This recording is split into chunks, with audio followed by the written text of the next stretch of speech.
Mercedes Benz India കൊണ്ടുവന്നിട്ടുള്ള ഏറ്റവും പുതിയ AMG അവതാരമാണ് GT63-യും GT63 Proയും.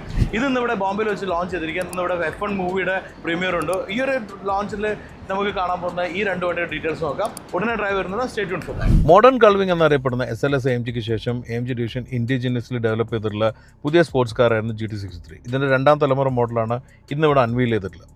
ഇതിൽ വന്നിരിക്കുന്നത് GT63-യും 63 Proയുമാണ്. രണ്ടിലും വരുന്നത് AMGയുടെ ഹാൻഡ് ബിൽഡ് ആയിട്ടുള്ള 4 ലിറ്റർ ട്വിൻ ടർബോ V8 എഞ്ചിനാണ്. GT63-ലാണെങ്കിൽ 585 HP-യും 800 Nm ടോർക്കാണെങ്കിൽ പ്രോയിൽ വന്നിരിക്കുന്നത് 612 HP-യും 850 Nm ടോർക്കാണ്. 9 speed dual clutch clear ബോക്സും 4മാറ്റിക് പ്ലസും വരുന്നുണ്ട്. 0-100 3.1 സെക്കൻഡിലാണ് പ്രോയിൽ ലഭിക്കുന്നത്. പ്രോന്റെ പ്രത്യേകത പറഞ്ഞാൽ സിറാമിക് ബ്രേക്കും കപ്പ് ടു ടയർസും ഡിഫറൻ്റ് ആയിട്ടുള്ള 21 ഇഞ്ച് അലോയ്സും വരുന്നുണ്ട്. കാഴ്ചയിൽ രണ്ടും ഏകദേശം ഒരുപോലെ ആണെങ്കിലും പ്രോയിൽ വന്ന കുറേ എയറോഡൈനാമിക് ആയിട്ടുള്ള എലമെന്റ്സുകളാണ്. AMG ക്രാഫ്റ്റുള്ള സ്പോർട്ടി ഇന്റീരിയർ ആണ്. പുതിയ GT63 മുതൽ കൂപ്പെ വേരിയന്റ് മാത്രമാണ് വരുന്നത്. ഇന്ത്യയിൽ GT63യുടെ വില 3 കോടി രൂപയും പ്രോന് 3,65,00,000 രൂപയാണ്.